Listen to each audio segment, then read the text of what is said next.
Hello दोस्तों, आप लोग कैसे हैं? उम्मीद करते अच्छे होंगे। हम भी अच्छे हैं। आज एक कहानी फिर से नई सुनाने जा रही है। 4 बहुओं की। एक ससुर की 4 बहू थी। ससुर बोला, चारों बहुओं को बुलाया। चारों बहू आई तो ससुर ने एक बहू की बड़ी बहू के 5 दाने दिए। फिर छोटी बहू के मंझली बहू के 5 दाने दिए। फिर तीसरी नंबर 5 दाने दिए। फिर चौथे नंबर के 5 दाने दिए। चारों बहुओं के ससुर ने 5-5 दाने दे दिए। चला गया। बहुओं से लेके चली गई।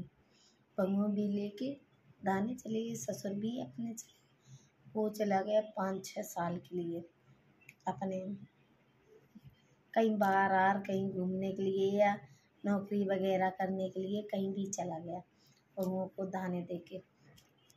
तो बड़ी बहू ने ले लिए दाने। उसने झाड़ू मारी, ऐसे ही कचरे में 5 दाने फेंक दिए। कोई उसका मतलब नहीं रखा। फिर ससुर ने दूसरी बहू को बुलाया। उससे पूछे, तुम्हारे 5 दाने कहाँ रख दिए, किधर है?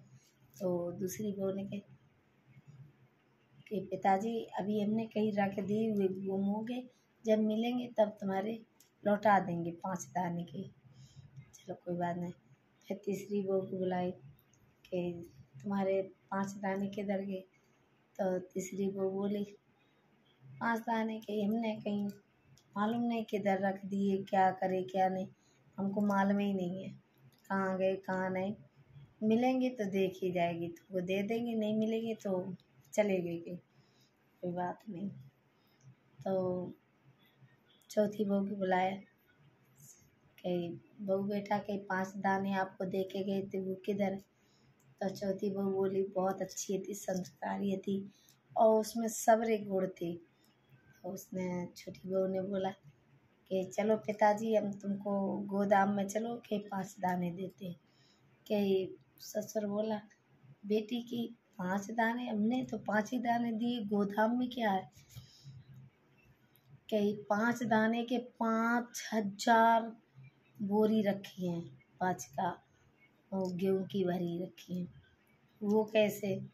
कि ससुर जी आप उधर चलो तब बताएं।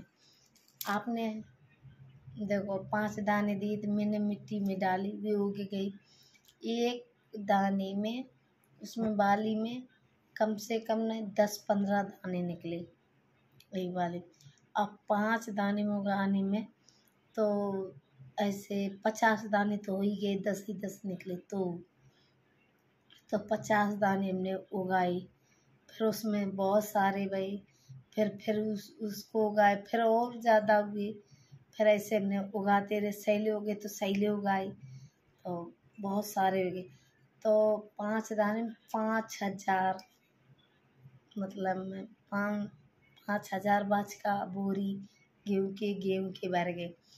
तो ससुर बहुत खुश हुए, बहुत उसकी थपथपाई, पीठ थपथपाई अच्छे से कि बेटी हमारी बहुत अच्छी है, बहू हमारी बहुत संस्कारी है। तो बुजुर्ग होते हैं तो वो अच्छी शिक्षा देते हैं, जो उसकी शिक्षा ले लेते हैं।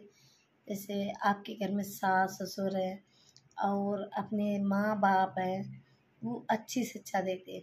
अगर बाप मातारी की शिक्षा जिसने ले ली तो वही अच्छा होगा।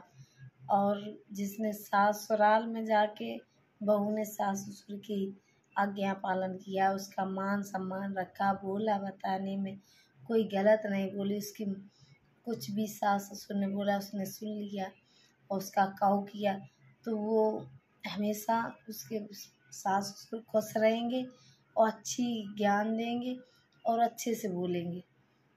तो ऐसे फिर उसको थपथपाई, उसकी जितनी घर पे चाबी, माल की तिजोरी की चाबी, जो कछुए थे, पूरी माल की उसको दे दिए सास ससुर को, बहू को। सास ससुर ने अभी 3 बहुएं थी, वो सोचती अब मैं भी ऐसा करती तो हमको ससुर हमको देता, हमको कुछ नहीं मिला। तो ये अपना कर्तव्य होता है। हमको क्या सीख मिलती है? अपने से बड़े को मान सम्मान रखना चाहिए, उसको गलत नहीं बोलना चाहिए। कुछ बात कहे तो दिमाग में लेना चाहिए कि ये अच्छा कहता है कि गलत। अगर ये सोच के उसका इस्तेमाल करोगे तो कभी मतलब में धोखा नहीं खाओगे। इसलिए बोलते हैं अपने से बड़े को अच्छे से देख के सुन के फिर उसकी बात सुनो कि अच्छा कहा कि गलत कहा, फिर उसमें दिमाग लगाओ। अगर जिसने ये दिमाग लगा लिया वो आज की दुनिया में कभी दुखी नहीं रहेगा। देखना, कभी मेरी एक बात मान के देखो और समझो कि हाँ कि बड़े छोटे की कितनी इज्जत करना और मर्यादा करना, यह बात मानना कितनी बड़ी फलतिया होती है। इसलिए बोलते हैं अपने से बड़े की मान सम्मान बहुत अच्छे से रखना चाहिए। और जिसने रख ली वही आज इधर तो नहीं बहुत ऊंचे हो जाएगा।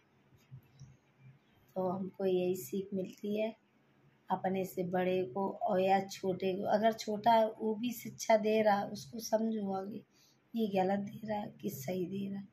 अगर अच्छा देता हो तो उसको रखो, नहीं अच्छा देता है तो उसको माइंड से निकाल दीजिए। तो अपने के लिए ही अच्छा है। इसलिए अगली कहानी में मिलेंगे। अगर हमारी वीडियो अच्छी लगी हो तो लाइक करें, सब्सक्राइब करें, शेयर करें। कमेंट ज़रूर बताएं कि हाँ हमें मालूम पड़े कि आपको मेरी कहानी अच्छी लगी।